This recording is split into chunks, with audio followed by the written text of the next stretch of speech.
That's right. Welcome in, welcome back, folks, to Can Notre Dame flip a quarterback's commitment and in the process make Pat Narduzzi's head explode off the top of his body edition of the Always Irish Show? As always, you can find that program on YouTube. Do it, subscribe if you haven't yet. Appreciate it very much. Give the video a thumbs up. It helps in the algorithm. I appreciate that too.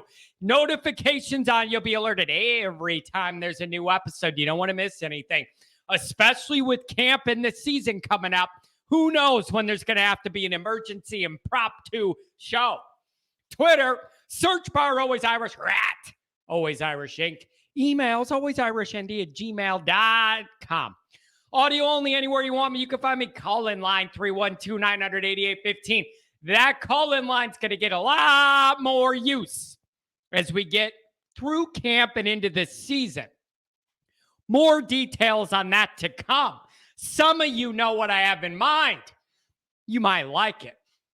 All right, so the saga of Notre Dame's hot pursuit of a 2023 quarterback seems to be a wild one, with more twists and turns than my stomach during a big-time game coached by the Bayou Bengal Brian himself.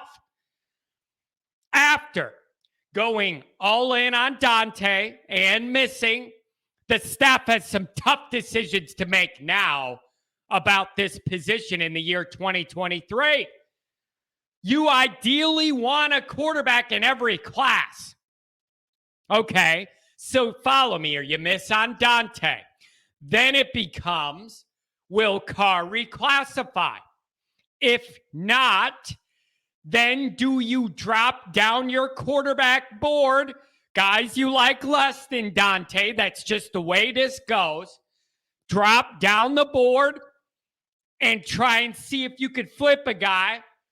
Or do you skip this cycle altogether? It's another scholarship to go at another position in need.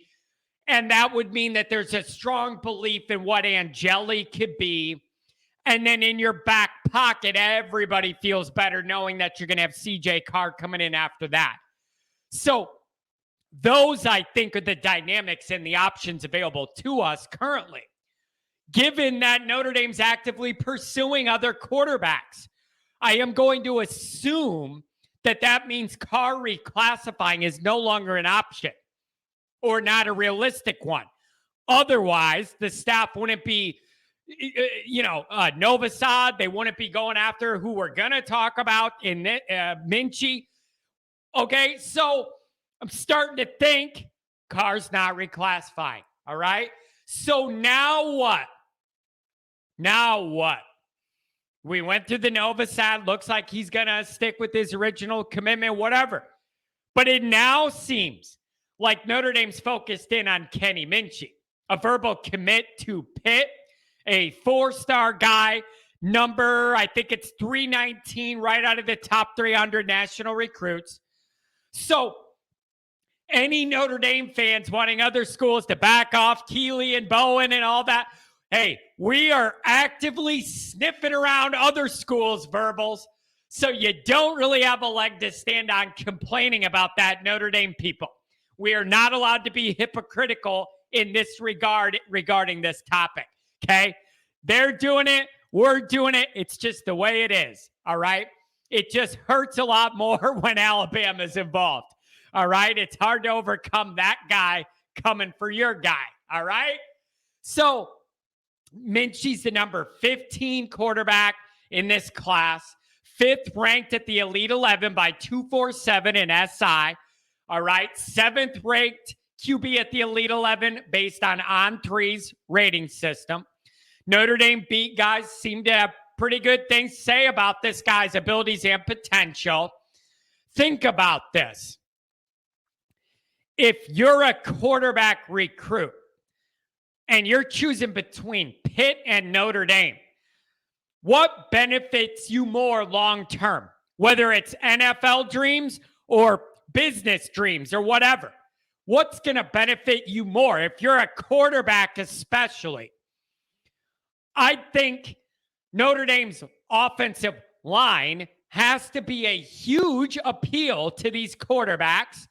And theoretically, now that Kelly and his operation are out, the skill talent should be better all around you as well. And then you get into the 4 for 40, if you're not an NFL guy, what that Notre Dame degree does for you and all that. It should be appealing to a guy. And maybe more appealing to a guy like this committed to Pitt than a guy like Dante, where the Chicago Bears want him and you could go wherever you want and everybody's throwing you money, jobs, everything you could dream. This ain't that. This is a little different. So if you're just looking at Pitt, Notre Dame, in what way, if any, does Pitt have a football edge over Notre Dame? I don't see it. It's not talent. It's not brand name national recognition. It isn't that. So he's from Tennessee, so it's not like he grew up in the shadows of Pitt. You don't have to battle that dynamic that he's from there. This would be a good job for the staff of salvaging quarterback recruiting in 23 if they could pull off this flip. Here's the cherry on top of all of this, you guys. This is hilarious. The cherry on top of doing this is if Notre Dame pulled it off, Pat Narduzzi's head is going to explode off his body.